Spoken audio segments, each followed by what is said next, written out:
नमस्कार मेरे प्यारे बच्चों, सब अच्छे होंगे, सब पढ़ लिख रहे होंगे। अब देखिए, हम पिछली क्लासेस में अवकल समीकरण डिफरेंशियल इक्वेशन में हमने पढ़ रहे थे समघात या होमोजीनियस। तो सारे के सारे तो मैं सवाल कर चुका, कौन से उदाहरण या एग्जाम्पल जितने भी थे आपकी बुक के सारे बोर्ड पे कर चुके, और अनसोल्ड में भी सभी क्वेश्चंस कर चुके। एक क्वेश्चन मैंने बीच में छोड़ दिया था, थोड़ी कैलकुलेशन उसमें ज़्यादा थी, इसलिए मैंने कहा था भी लास्ट में कर लेंगे इसको, ठीक है। और वो समझने के हिसाब से सुविधाजनक भी रहता है। तो देखिए उस क्वेश्चन को देखते हैं। क्वेश्चन नंबर 9 था आपका, बाकी तो सारे कर लिए हमने 19 20 तक। 20 का कोई खास है नहीं, क्वेश्चन आवश्यकता नहीं है। आप देखिए क्वेश्चन नंबर 9th क्वेश्चन है, इंपॉर्टेंट लगा लेना इसके। अजमेर, जोधपुर, कोटा, सीकर, भरतपुर, शेखावाटी सब में आया हुआ क्वेश्चन है ये। इंपॉर्टेंट क्वेश्चन लगा लीजिए इसके। है कुछ नहीं क्वेश्चन में, बस थोड़ी सी सोचने की जरूरत पड़ेगी इंटीग्रेशन या समाकलन करते समय। x³ dy/dx is equal to दे रखा आपको y³ plus y² under root y² minus y² under root y² minus x²।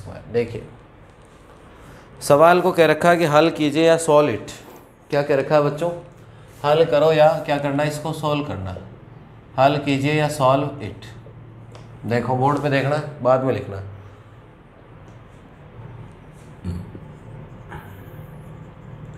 Solution देखिए, दिया है या गिवन दैट, दिया है या गिवन दैट। क्या दिया हुआ बच्चों?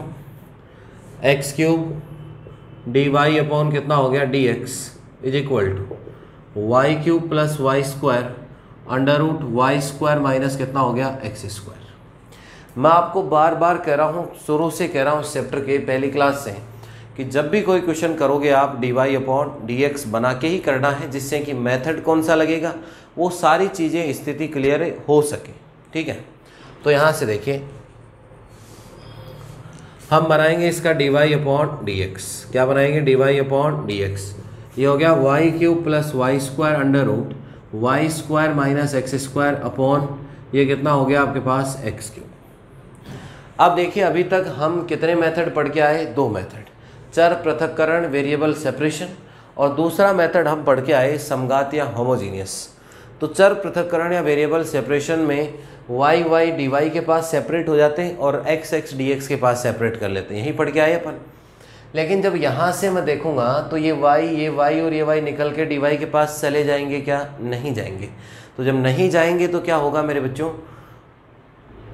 चर पृथक्करण या वेरिएबल सेपरेशन जो आपका मेथड है वो नहीं लगने वाला। अब कौन सा मेथड लगने वाला होगा इसमें, सोचिए। अब दूसरा मेथड हम जो पढ़ के आए वो मेथड है हमारे पास समघात या होमोजीनियस। कौन सा मेथड है बच्चों? समघात या होमोजीनियस। होमोजीनियस में देखिए ऊपर नीचे, होमोजीनियस कैसे चेक होता है? ऊपर नीचे जितने भी पद या टर्म्स हैं उन सब की घात या डिग्री क्या होनी चाहिए? सेम होनी चाहिए। कितनी घात है? 3। 2 घात यहाँ से अंडर रूट में 2 है, लेकिन एक आएगी 3 घात, और नीचे भी कितनी घात है? 3 घात।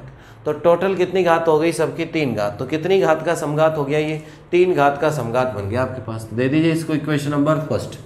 नीचे लिखेंगे समीकरण 1 तृतीय घात का समघात फलन है। तृतीय घात का समघात फलन है। समघात फलन या अवकल समीकरण है। तृतीय घात का समघात अवकल समीकरण है। इक्वेशन फर्स्ट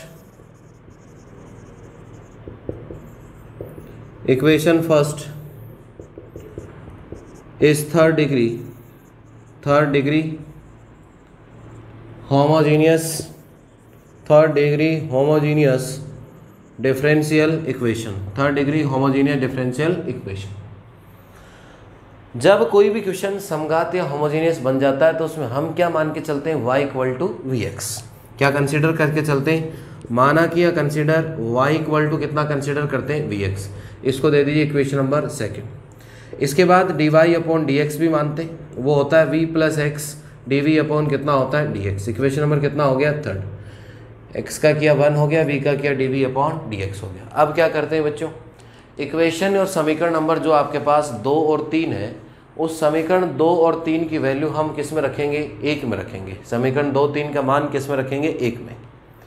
भाई 2 से तो किसकी वैल्यू मिल जाएगी? y इक्वल टू vx रख देंगे, और 3 से वैल्यू मिल जाएगी dy upon d x v plus x d v upon d x की वैल्यू। तो समीकरण इक्वेशन 2, 3 से मान, समीकरण इक्वेशन 2, 3 से मान 1 में रखने पर, 2, 3 से मान 1 में रखने पर, putting values of equation second third in first, second third की वैल्यूज वो किस में यूज करने वाले हैं, किस में पुट करने वाले हैं, हम पुट करने वाले इक्वेशन नंबर फर्स्ट में पुट करिएगा।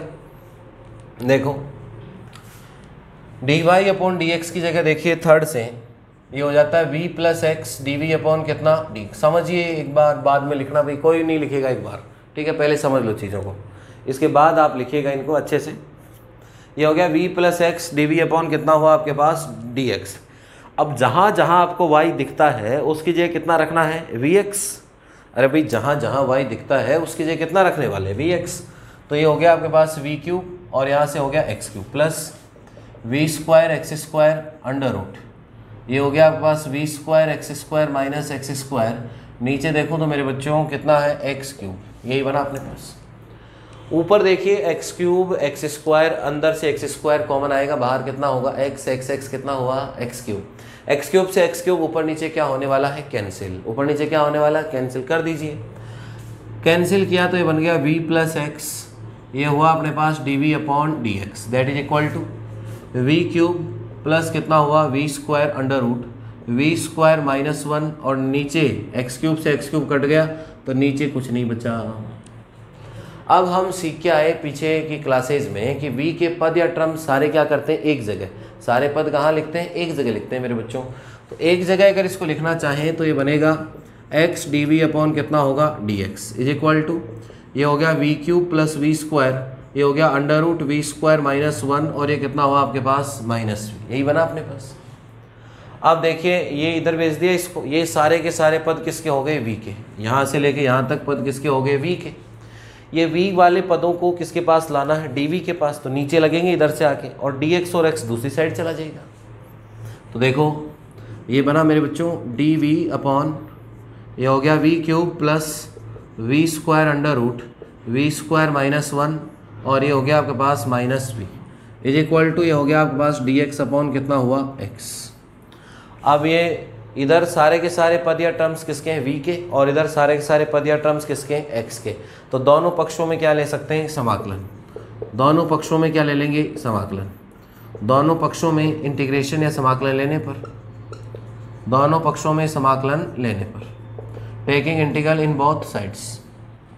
अब इंटीग्रेशन कर लेंगे इसका रिजल्ट आ जाएगा, तो नोट कीजिएगा इतना अच्छे से, फिर आगे इंटीग्रेशन थोड़ा सा इम्पोर्टेंट है, इसका समझने का है, मिस मत करिएगा और एग्जाम के लिए बहुत इंपॉर्टेंट क्वेश्चन है।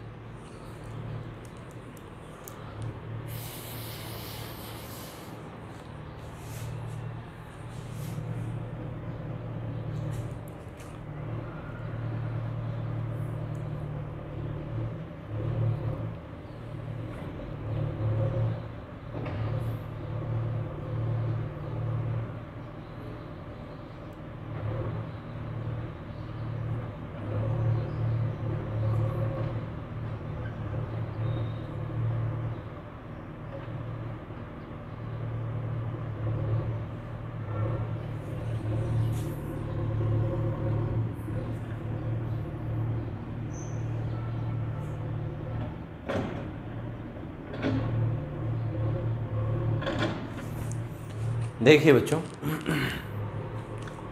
लिखे यहाँ तक बहुत आसान तरीके से, सेम प्रोसेस से हम चल रहे हैं, उसी पैटर्न से आगे बढ़ रहे हैं, नोट कर लीजिए यहाँ तक। अब इसका समाकलन इंटीग्रेशन करना है जो इम्पोर्टेंट है, थोड़ा सा बाकी क्वेश्चन अभी तक जितने इंटीग्रेशन किए उनसे थोड़ा सा डिफरेंट है। बाकी हम जानते हैं ऐसे क्वेश्चन हम करते आते हैं, लेकिन थोड़ा सा डिफरेंट दिखेगा आपको।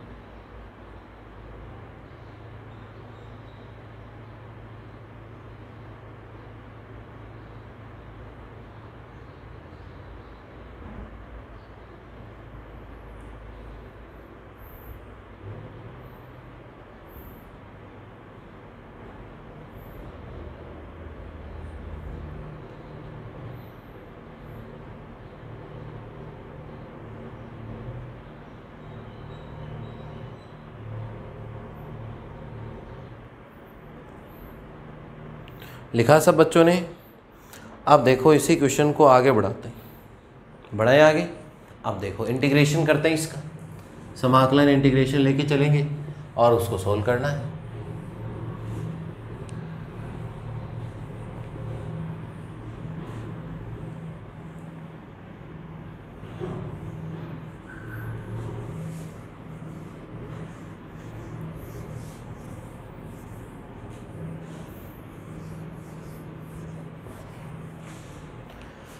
अब देखिए बच्चों क्या करें, इसका समाकलन इंटीग्रेशन करें तो देखो क्या बनेगा, ये बनेगा इंटीग्रेट कितना हो गया डी वी, नीचे देखो तो ये हो गया वी क्यूब और प्लस कितना हुआ v square under root v square minus one और क्या है माइनस वी, तो ये हो गया माइनस वन और ये बाहर है minus v is equal to integrate कितना हो गया आपके पास डी एक्स अपॉन एक्स। अब देखिए थोड़ा सा सोच समझ के काम किया करो, जब क्या होता है आपके पास कहीं भी होता हो one minus x square under root में ऐसा कुछ कहीं भी बीच में आता हो, तो इन सवालों में देखो ऐसे इंटीग्रेशन नहीं होगा, तो थोड़ा सा सोचा करो। एक होता है हम पढ़ के आते हैं sine square theta cos square theta equal to one, तो ये उधर चला जाए तो ये हो जाएगा वन माइनस साइन स्क्वायर और under root one minus sine square कितना हो जाएगा कोस स्क्वायर, तो कोस थीटा हो जाएगा। ऐसे ही जब ऐसा बनता हो एक्स स्क्वायर माइनस वन, तो एक वो सर्व समीकरण हम पढ़ के आते हैं इज इक्वल टू कितना होता है सेक स्क्वायर थीटा, यही होता है आपके पास one plus ten square equal to कितना सेक स्क्वायर थीटा। अब ये देखिए ये इधर आएगा तो ये जाएगा वन माइनस, या इस वन को उधर भेज दें तो ये जाएगा tan square theta equal to कितना हो गया sec square theta minus one, मतलब ये एक्स स्क्वायर माइनस वन हुआ कि नहीं हुआ। तो जब एक्स स्क्वायर माइनस वन वाले सवाल आए तो उनमें माना करो सेक या कोसेक, और जब वन माइनस एक्स स्क्वायर के क्वेश्चन दिखें उनमें मान सकते हो साइन भी मान सकते हो और क्या मान सकते हो कोस, साइन भी ले सकते हो या क्या ले सकते हो कोस। कौन से क्वेश्चंस, जब वन माइनस एक्स स्क्वायर में अंडर रूट लंबा चौड़ा आ जाए वहाँ समस्या हो थोड़ी बहुत, तो उसमें मान सकते हैं आप क्या साइन और कोस, और जब ऐसा हो अंडर रूट में एक्स स्क्वायर माइनस वन उनमें मान सकते हो सेक थीटा या क्या मान सकते हो कोसेक थीटा। उससे कोई फ़र्क नहीं पड़ना, क्योंकि कोसेक स्क्वायर वाला भी क्या होता है कोट स्क्वायर हो जाएगा, वो माइनस माइनस अपने आप ही फिर प्लस हो जाते हैं। तो देखिए आसान तो यही रहता है कि या तो साइन मान लिया करो या क्या मान लिया करो सेक थीटा, तो मैं मान के चलूँगा। आप देखो ऐसा है ये वाला, तो बाकी तो अपने आप एडजस्ट होता हुआ दिख जाएगा, लेकिन पहले इसको तो करें अंडर रूट को, तो ये क्या मानेंगे सेक थीटा। ध्यान से समझना, बहुत कुछ चीज़ें समझने को मिलेगी इसमें और बहुत सारी बेसिक कंसेप्ट सीखने को मिलेंगे। देखो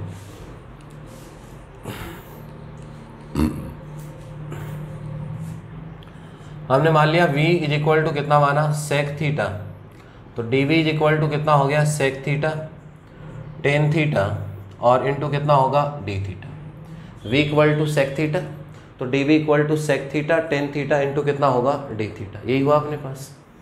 अब देखिए इस वैल्यू को ऊपर काम में ले लो, इसमें उधर वाला तो चलता रहेगा साथ साथ में, कोई इश्यू नहीं है उसका। तो देखो ऊपर काम में लिया तो ये तो हो गया इंटीग्रेट, यहाँ हो गया आपके पास सेक थीटा, यहाँ हो गया टेन थीटा, ऊपर कितना हुआ डी थीटा, नीचे देखिए यहाँ से वी क्यूब का मतलब हो गया sec cube theta plus v square का मतलब हो गया sec square theta under root, तो ये हो गया अंडर रूट, ये हो गया आपके पास sec square theta minus one और माइनस का कितना हो गया सेक थीटा और डी थीटा लिख दिया, और इधर हो गया डी एक्स अपॉन कितना एक्स।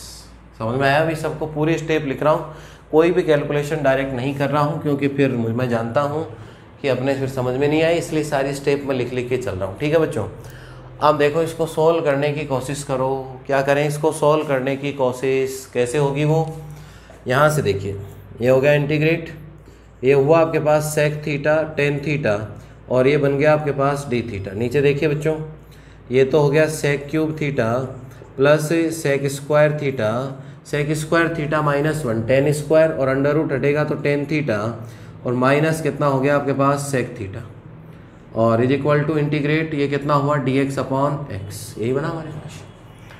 अब देखिए नीचे से दिख रहा होगा सेक और सेक थीटा कॉमन आ गया, सेक थीटा से सेक थीटा क्या हो गया मेरे बच्चों कैंसिल हो गया, तो देखो ये बच गया आपके पास ऊपर कितना हो गया टेन थीटा इंटू कितना डी थीटा। नीचे देखिए बच्चों यहाँ हो गया सेक स्क्वायर थीटा प्लस यहाँ कितना हो गया एक कॉमन आ गया सेक थीटा इंटू कितना हो गया टेन थीटा। अरे भाई एक तो कॉमन आके ऊपर वाले से कट गया ना, और माइनस कितना हो गया 1, और इज इक्वल टू इंटीग्रेट, ये हो गया आपके पास dx अपॉन x। अब देखो क्या करें, देखो साथ साथ चलते रहिएगा, बहुत सारी चीज़ें सिखाऊंगा इसमें, कई चीज़ें जो आज तक ऐसे ही हवाई में ही सीख रखी थी आपने थोड़ी बहुत, उनको ही बहुत बेसिक से आगे समझाने वाला हूँ मैं, ठीक है। अब देखो मेरे बच्चों क्या करें इसमें, यहाँ से देखो इसको और देखते हैं क्या बने। ये फॉर्मूला तो सबको आता ही होगा ना, यहाँ लिखना चाहो तो लिख देना ब्रैकेट में कि 1 + tan square theta is equal to कितना होता है आपके पास सेक स्क्वायर थीटा। नोट मत करना भी, एक बार पहले समझते रहो। tan स्क्वायर थीटा बराबर हो गया सेक स्क्वायर थीटा और कितना हो गया -1। ये तो याद कर लो कम से कम, भले इंसान है अपन, है ना, तो ये तो याद कर लो। अब देखो बच्चों इसको पढ़ो, सेक स्क्वायर थीटा -1 किसके बराबर होगा tan स्क्वायर, तो इसकी जगह और इसकी जगह कितना आ जाएगा tan स्क्वायर आ जाएगा अब आपके पास। तो देखो कितना हो गया इंटीग्रेट, ये हुआ आपके पास tan थीटा डी थीटा, नीचे देखो बच्चों sec theta tan theta sec theta tan theta, और इसकी जगह और इसकी जगह सेक स्क्वायर थीटा -1 कितना बनने वाला है tan स्क्वायर थीटा। तो ये बन गया आपके पास tan स्क्वायर थीटा और इज इक्वल टू ये हो गया आपके पास dx अपॉन x। अच्छे से लिख दो इसको tan स्क्वायर। अब देखिए फिर से नीचे देखो tan थीटा और tan थीटा कॉमन आ जाएगा और ऊपर वाले tan से क्या हो जाएगा कैंसिल। तो ये बन गया हमारे पास कितना इंटीग्रेट tan थीटा तो कैंसिल हो गया d थीटा, क्योंकि एक tan थीटा चला गया तो कितना हो गया सेक थीटा प्लस कितना हुआ tan theta is equal to integrate dx upon कितना हो गया x। ये सवाल बना के अब कैसे सोल्व करूं, या तो इसके डायरेक्ट होता है डायरेक्ट सोल्व कर लो, लेकिन डायरेक्ट तो हम इतनी बार सीख चुके हैं कि अब किसी के भी याद नहीं है, तो अब फिर डायरेक्ट सिखाऊंगा तो साल भर बाद एग्जाम होगी, 6 महीने 8 महीने बाद, तब तक ऑल क्लियर यही होना है, ऑल क्लियर और क्या होना है। तो इसलिए डायरेक्ट न सीख के इसका सीखो बेसिक। क्या सीखो बेसिक। अब बेसिक भी 2 तरीके होते हैं इसके, एक तरीका सीख लो आसान से आसान, साइन कॉस में बदल लो इसको।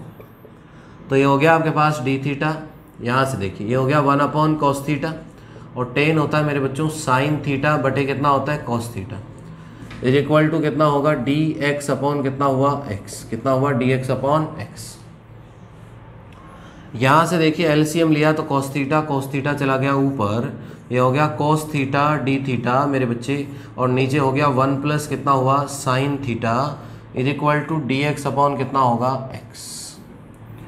अब इसको सोल्व करने के लिए वापस से इसको t मानना पड़ेगा, तब जाके सोल्व होगा, क्योंकि sine theta cos theta d theta बनेगा।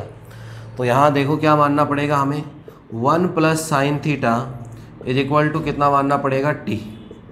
तो ये हो गया आपके पास कोस थीटा, ये तो 0 हो गया, d theta is equal to कितना हो गया dt।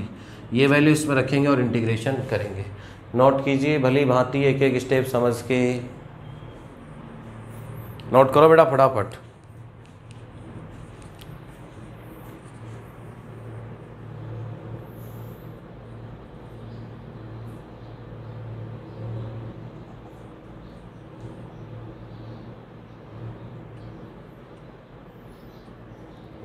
सवाल को करने की बहुत टेक्निक है इसकी, लेकिन वो टेक्निक बता रहा हूँ जो आपके साल भर याद रह जाएगी। नहीं तो डायरेक्ट मेथड भी हैं जो आज तक पीछे भी 11वीं 12वीं में डायरेक्ट याद करके आए, बहुत सवाल सोल्व करके आए अपन, लेकिन एक के भी याद नहीं है। तो इसलिए वो फिर वापस से वही समस्या, तो कितने दिन रटे रटे काम चलाओगे। इसलिए बेसिक से कर लो, 2 लाइन एक्स्ट्रा होगी, 2-4 लाइन, लेकिन एक्स्ट्रा लाइन तो हम कर सकते हैं क्योंकि समय की कोई कमी नहीं है अपने पास एग्ज़ाम में, इसलिए। लेकिन चीज़ों को अच्छे से समझ के करिएगा भी।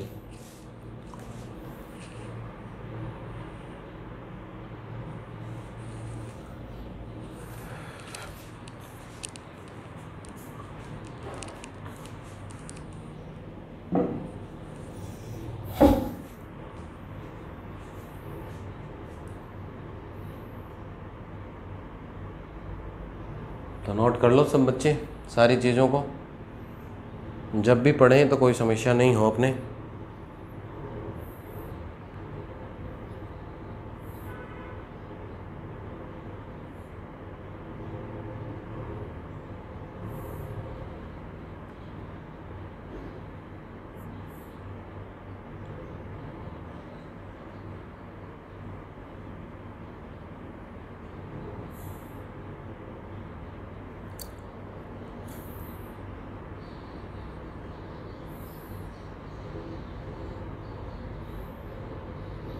कर लिया होगा नोट सबने। सारी एक एक चीज़ों को लिख लिख के चलो भाई, एक एक चीज़ों को लिख लिख के चलिए अच्छे से, जिससे कि बस अच्छे से अच्छा होता चला जाए काम। एक एक चीज़ को लिखिएगा। अब देखो मेरे प्यारे बच्चों, इसको तो मान लिया टी मानने से ये बन गया, ये डी टी के बराबर हो जाएगा, तो बन जाएगा डी टी अपॉन टी। लेकिन ध्यान से करिएगा, देखो इसको, ये पहले v मान के चले थे, v को सेक थीटा में, अब थीटा को किस में, टी में। अभी एक से आगे बढ़ता जा रहा है काम। देखो क्या होगा,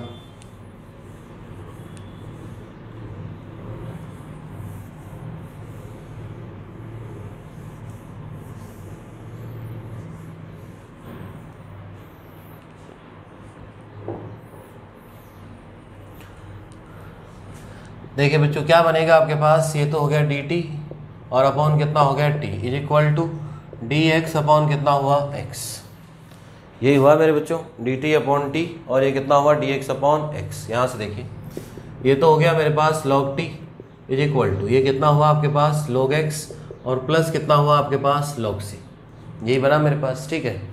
अब यहाँ से देखिए चीज़ों को थोड़ा ठीक कर लेते हैं। टी इज इक्वल टू कितना हो जाएगा एक्स, ये log a plus log a b हो गया एक्स सी। अब वैल्यू रखनी है मेरे बच्चों टी की। देखो आंसर किस में आएगा, लास्ट में एक्स और वाई दिखना चाहिए, क्योंकि क्वेश्चन किस में था, अरे क्वेश्चन किस में था, एक्स और वाई में। क्वेश्चन किस में था, एक्स और वाई में, तो आंसर किस में दिखना चाहिए मेरे को, एक्स वाई के अलावा मैं कुछ भी देखना नहीं चाहूँगा, तब तक वैल्यू रखनी पड़ेगी वापस। तो t बराबर एक्स सी आ गया मेरे पास, t नहीं चाहिए मुझे, t की जगह कितना आएगा 1 प्लस साइन थीटा। तो t की जगह मेरे पास आ गया 1 प्लस कितना हो गया मेरे पास sine theta is equal to कितना हो गया एक्स सी। मैं थीटा भी देखना नहीं चाहता भैया, मेरा तो क्वेश्चन पहली लाइन देखो क्वेश्चन की एक्स और वाई में थी, मुझे मतलब नहीं है, मुझे आंसर किस में चाहिए, एक्स और वाई में चाहिए। थीटा मेरे को अच्छा नहीं लगता, अब नहीं लगता तो क्या करें, थीटा कैसे हटाएं, ये समझने की चीज़ है, बहुत जगह काम आएगा। देखो एक बार समझ लो, रोज़ रोज़ परेशान नहीं होगे। हम मान के चले थे बच्चों, इधर बताता हूँ साइड में, हम मान के चले थे v बराबर कितना सेक थीटा, यही मान के चले थे। जैसे t मान के चले थे t बराबर 1 प्लस साइन थीटा, तो ये लिख दिया था। अब थीटा हटना चाहिए, थीटा हटेगा तो ये ऐसा देखा है क्या, ये इधर आएगा आपके हिसाब से, तो ये रहेगा थीटा बराबर कितना हो जाएगा सेक इनवर्स v। अब ऐसा कहीं देखा गया कि साइन के अंदर सेक इनवर्स और v, थीटा इधर ही आ गया, नहीं देखा ना। तो अब क्या करें, अब देखो थीटा ने हटा के, जब यहाँ भी सेक होता और यहाँ भी सेक होता तब तो हट जाता डायरेक्ट, लेकिन यहाँ सेक थीटा था और यहाँ कितना आ गया साइन थीटा। अब एक चीज़ समझना, आपने छोटी क्लास में पढ़ा होगा लाल बट्टा कक्का, पढ़ा होगा। सेक थीटा का मतलब होता है कोस का उल्टा, कोस होता है आधार बट्टे कर्ण, बेस अपॉन हाइपोटेनियस, तो ये होगा हाइपोटेनियस अपॉन बेस, इसके नीचे एक 1 लगा लो। तो सेक थीटा का मतलब होता है कर्ण, कर्ण का मतलब v, और आधार या बेस का मतलब हो गया 1, यही हुआ इससे। सेक थीटा v अपॉन 1 लिख सकते हैं इसको। तो ये कितना हो गया अंडर रूट v स्क्वायर कितना हो गया -1। अब किसी अगर समकोण त्रिभुज या राइट एंगल ट्राइंगल की तीनों साइड मालूम हो तो उसके सब कुछ निकाल सकते हैं। अब मेरे को जरूरत किसकी है, साइन थीटा की। तो साइन थीटा क्या होता है मेरे प्यारे बच्चों, लंब बटे कर्ण, परपेंडिकुलर अपॉन हाइपोटेनियस। तो ये रहेगा under root v square -1 upon कितना होगा v, ये किसकी वैल्यू आ गई, साइन थीटा की। तो ये साइड में लिख लेना, समझने के हिसाब से दिखाना चाहो तो दिखा भी सकते हो, कोई फ़र्क नहीं पड़ना इससे। लेकिन ऐसा समझो कि ये सेक थीटा था, सेक थीटा बराबर v अपॉन 1 लिख दिया। सेक होता है हाइपोटेनियस अपॉन बेस, यही तो होता है कर्ण बटे आधार, तो ये हो गया कर्ण बटे आधार, तो कर्ण बटे आधार तो लंब या परपेंडिकुलर आ गया। अब जब तीनों साइड आ जाती हैं तो sine cos ten coat cosec से कुछ निकाल सकते हैं, तो ये आ गया साइन, ऐसे निकालना, नहीं कि वैसे हवा में इधर से एक स्क्वायर आ गया। तो ये हो गया आपके पास 1 plus under root v square -1 upon v, और इज इक्वल टू कितना हो गया आपके पास एक्स सी। अभी भी किस में उत्तर रह गया, v में रह गया। वापस से सोचो क्या मान के चले थे, पीछे मान के चले थे y equal to v x, तो v बराबर कितना होगा y अपॉन एक्स, रखो इसमें। तो वैल्यू हो गई आपके पास 1 plus under root y square upon x square -1, नीचे हो गया y upon x is equal to कितना होगा एक्स सी। ठीक है, सोल्व कर लीजिए इसको। अब पूरा सवाल एक्स वाई में दिख गया क्या, आंसर दिख गया एक्स वाई में, तो ये आंसर है आपका। सोल्व कर लो, एलसीएम लेके और लिख दो एक दो स्टेप। लेकिन अब अपन पहुंच गए जहां हम पहुंचना चाहते थे। अब हम वहां पहुंच गए जहां हम पहुंचना चाहते थे। ठीक है बच्चों, देखिए क्या मिला हमें। ये तो हो गया आपके पास 1 प्लस, यहाँ से देखिए एलसीएम आएगा तो y square minus x square, x square है अंडर रूट में तो एक्स बचेगा, इस एक्स से एक्स कट जाएगा तो ये हो गया 1 plus under root y square minus x square, और नीचे कितना है ये वाई, तो ये वाई और दैट इज इक्वल टू कितना है एक्स सी। एलसीएम और ले लीजिए, ये हो गया y plus under root y square minus x square, y को उधर भेज दिया तो हो गया एक्स वाई सी। ये आपका हो गया आंसर, या जिसको आप कह सकते हो सॉल्यूशन। करिए नोट। तो ऐसे स्टेप बाय चीज़ों को वापस भी बदलना होता है। मान तो लेते हैं, जैसे किसी पहाड़ पे चढ़ना होता है, चढ़ तो जाते हैं, फिर उतरना भी पड़ता है। जिन कदमों से चढ़े थे उन्हीं कदमों से उतरना भी पड़ता है। फिर यहाँ वी माना, वी से किस में मान लिया, थीटा में, थीटा से क्या मान लिया था टी, तो फिर अब टी से थीटा, थीटा से वापस वी और वी से वापस एक्स वाई, तब जाके हमें क्या मिला आंसर।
लिख लिया बच्चों सबने। अब देखिए इस तरीके से इस क्वेश्चन को करना था, तो हमने होमोजीनियस या समघात मेथड पढ़ रहे हैं हम पढ़ रहे थे समघात अवकल समीकरण या homogeneous differential equation, homogeneous differential equation. सारे के सवाल किसके थे, समघात या होमोजीनियस के थे, और होमोजीनियस के सवालों को हमने पढ़ लिया, सारे के सारे उदाहरण एग्जाम्पल कर लिए, एक भी नहीं छोड़ा, और सारे के सारे अनसोल्व्ड क्वेश्चन कर लिए या एक्सरसाइज के कर लिए, टोटल क्वेश्चन ऐसा ही पीछे करके आ रहे हैं अपन। तो करीब इसमें हमने करीब 25-26 सवाल कर लिए टोटल, पूरे हर एक से कोई सी यूनिवर्सिटी की कोई सी भी बुक उठा के देख लो, कोई सी भी यूनिवर्सिटी की कोई सी भी बुक उठा के देख लीजिए, आपको सारे के सारे सवाल मिल जाएंगे, कम नहीं मिलेंगे, ज़्यादा ही मिलेंगे। प्रैक्टिस इतनी खतरनाक हो गई है आपकी कि कम नहीं मिलेंगे आपको सवाल, क्या मिलेंगे, ज़्यादा ही मिलेंगे।